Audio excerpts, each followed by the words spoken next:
Hello from the Irish Wolfhound Club of America's 94th National Specialty in Grey Summit, Missouri. I am joined today by Dr. Jaime Modiano, who has traveled from Minnesota to be with us today.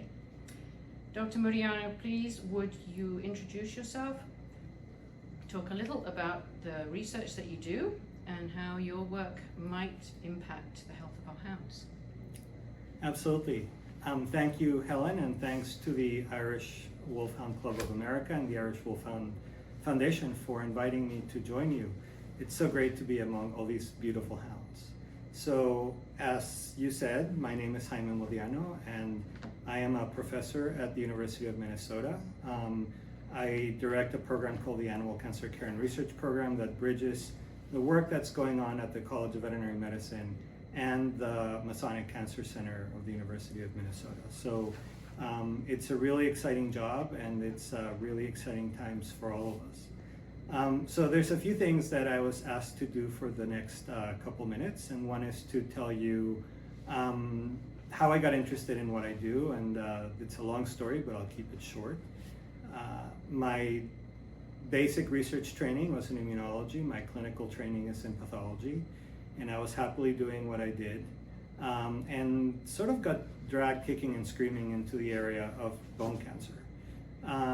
And I realized about 25 years ago that bone cancer was a really big problem without many solutions.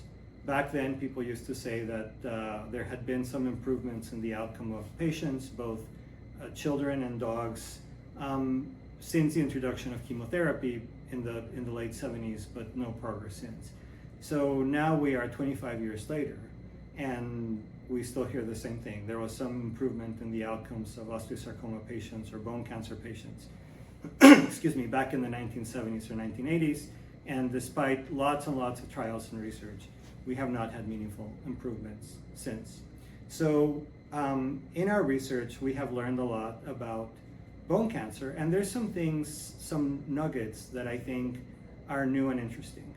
And this is our research and research of many of our colleagues working in the basic sciences, pediatricians working with kids that develop bone cancer. This is in people, it's primarily a disease of children, and then in dogs, where it's actually a disease of large dogs that are older. And so what we have found, unlike other tumors that we can bin into very specific groups that are driven by specific changes in DNA or mutations in the tumors that allow us to predict how they're going to progress and how we can treat them, osteosarcoma does not fit nicely into any group of categories. Every tumor is its own little beast. And so it's easy to understand now in hindsight why we have not made a lot of progress with targeted therapies, because every tumor is different. So what works in one patient may not necessarily work in another. And that drives us to the idea that in order to actually manage osteosarcoma by attacking the tumor, we are going to have to really go to the extreme of precision medicine, which is making a therapy for each individual patient. Well, as you can imagine, that's really difficult. So we're tackling the problem from two separate aspects. One is trying to understand what are some of the events that are needed for the disease to become established. And so even though every tumor is different, we hypothesize, or we believe, that in order for that tumor to thrive, it needs a peculiar environment. It's what we call a cancer-permissive environment, so that the body develops fragility or frailties, partly because the immune system is not functioning as well as we get older, partly because our connective tissues are changing, partly because our body is aging and there's a lot of changes. And so the tumor cells, despite their origin, can take advantage of this environment, establish themselves in a location like a bone, and start dividing. So how can we define what that environment is, and how can we attack it? We have 3 separate projects ongoing that are focused on different aspects, and our Canine Osteosarcoma Early Detection project, which is partly funded by the Irish Wolfhound Foundation and other partner clubs and the American Kennel Club Canine Health Foundation, is looking at little bits of cellular material that are shed from all of the cells in the body. And within that mass of information, we are looking for a little bit of needles in a haystack. And those needles in a haystack are molecules, messenger RNAs, that come from the tumor and they come from the environment, and they tell us about the permissive environment and the tumor characteristics. So how do we find those needles in the haystack? Well, it takes a lot of talented people and some ingenuity, but we can basically take a blood sample and we can process that blood sample to isolate these little packets called exosomes, and then we can extract the RNA molecules in those exosomes. We can sequence them all, and we can use machine learning, which is a type of artificial intelligence, to identify patterns that actually allow us to group dogs into categories. So we start out by grouping dogs into disease categories where we have a definitive diagnosis. Dogs with osteosarcoma, dogs with other cancer, dogs that are healthy, and I'll have a footnote about healthy dogs, and dogs that have other conditions that lead to bone remodeling that might give us a false signal for osteosarcoma. And using machine learning, we actually create these patterns. For the healthy dogs, we're specifically looking for dogs that are between the ages of 2 and 4. Why 2 and 4? Well, it's a little bit of an approximation. 2 is the age at which most dogs are skeletally mature, so we're not going to get a false signal from growing bone or other developmental processes. 4 is the age at which primordial dogs, so I'm talking about dogs going millions of years ago and into the time before domestication and well into the 20th century, met the limit of their adapted lifespan in evolutionary terms. So dogs over millions of years evolved to live about 4 years. And their function is optimal between 0 and 4. Growth, development, adulthood, reproductive age, racing, several litters. After that, their functioning starts to decline. Just like humans over the age of 45, our function starts to decline. And that means that there's a greater chance for cancer to develop because we're developing that permissive environment. So between 2 and 4, we're going to get essentially the healthiest samples. And this story about aging is a whole nother project and a whole nother subject that we can get into in a different podcast. So we identify these patterns, and then we take dogs that are over the age of 4.5, and 4.5 was specifically dispensation to our Wolfies because we know that Wolfies age faster than other breeds. And the dogs are otherwise healthy. They don't have any detectable major health condition. And we actually ask whether the patterns that we find in their blood are more similar to dogs that were healthy, dogs that had developed osteosarcoma, dogs that might have another cancer, or dogs that might be having issues with bone remodeling, osteoarthritis, immune-mediated joint disease, other sorts of conditions. And the question is, or the hypothesis is, that we will actually be able to find the cancer-permissive environment and potentially tumor signals long before the tumor develops. So in our Shine On project, which is a predecessor to this, it's one of our other 3 projects, we can actually identify relative risk of individuals 3 to 4 years before cancer ever develops. So we can actually identify this permissive environment before the tumor becomes a clinical entity.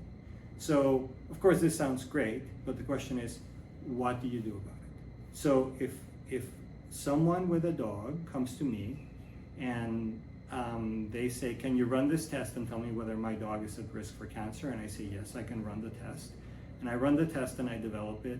And then I say, well, your dog has high risk to develop cancer, but there's nothing to do about it, and go have a nice day. That's not really good medicine practice, right?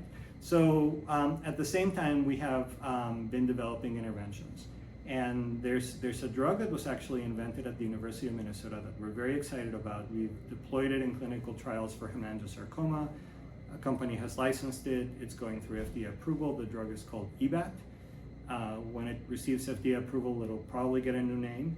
But one of the really cool things about this drug is that it attacks tumor cells, which is a good thing, but it also attacks the environment. And it changes the environment that tumor cells need to be able to thrive. So essentially, we might not be killing the mafia guys or the tumor cells, but we're burning down the house. And they don't have a place to live, they're unprotected, they're not going to thrive, and so cancer is not going to develop into a clinical entity. In our very, very early results using EBAT prevention for dogs at high risk, we have very encouraging results. And by very encouraging results, I am saying amazing, better than we could have expected, but this is emerging data. We have a long way to go before we can actually say that this drug, which is very safe but does have some side effects, actually can or should be used in prevention. Remember, this is a research project. It is not a go to your vet tomorrow and ask for this drug. So we are excited about where the project is. The total number of dogs that we had planned to recruit was 600. We have met and exceeded that threshold, so we've collected all of our training set, dogs that were affected, dogs that were healthy, dogs that had other conditions, and we have met the requirement of collecting samples from the planned 375 dogs that were coming into the study that were over 4.5 and healthy. So big shout out to the Irish Wolfhound community. You actually got the biggest number, 75 Irish Wolfhounds. And it was amazing working with you.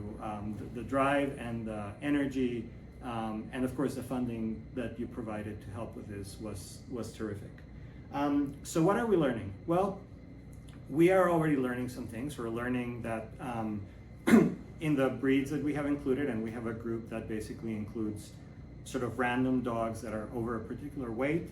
We have Irish Wolfhounds, Irish Setters, Rottweilers, Leonbergers, Golden Retrievers. These dogs are actually showing some different patterns of not only exosomes in the blood, but actually aging. We have characterized that the number of these little packets, exosomes, that we can identify in dogs with cancer, generally speaking, is greater than dogs without cancer. But that alone is not a good test, because there are some dogs with cancer that have low levels of exosomes, just like healthy dogs. The pattern of how many exosomes exist seems to be distributing across tumor types. But we don't know yet if risk is also going to be associated with different numbers of exosomes. So we're going to have to wait until we actually get the contents, sequence them, and literally create these tests with artificial intelligence. So what is the goal? The goal is that sometime in the future, and I dare not say whether sometime in the future will be a couple of years or a decade, we would be able to have a test where people would not have to spend more than a nominal amount, somewhere between say $60 and $300 to run this test, and the test would actually allow them to determine whether their dogs are at high risk to develop osteosarcoma, perhaps other cancers, perhaps other conditions, and what they can do about it as prevention. So interception, basically kill the tumor before it forms. That is our dream, because if we kill the tumor before it forms, then we never have to worry about treating cancer. Yay. So what we are doing in terms of treatment, so we know that some dogs will escape our test. They will be false negatives. They will go on to develop cancer. We don't want to ignore the dogs that have cancer today or that will develop cancer tomorrow. So we are developing a series of new therapies, mostly again targeting the environment through immune approaches or immunotherapy, to try to destroy not only the tumor but burn down the house and prevent the tumor from thriving. So this is essentially what we are learning. This is our hope for the future. Our program has a really cool vision, which is we know that we're never going to completely eradicate cancer. We know that we can diminish the incidence, the prevalence, and we can improve outcomes. So our vision is to create a world where we no longer fear cancer. And I am so excited to have you be part of the family, and I welcome you into our fold. And thank you for supporting our research, and I hope to be able to come back and give you really exciting results soon. Once again, thank you to the Irish Wolfhound community for the invitation to meet you, and we'll be in touch soon. Thank you.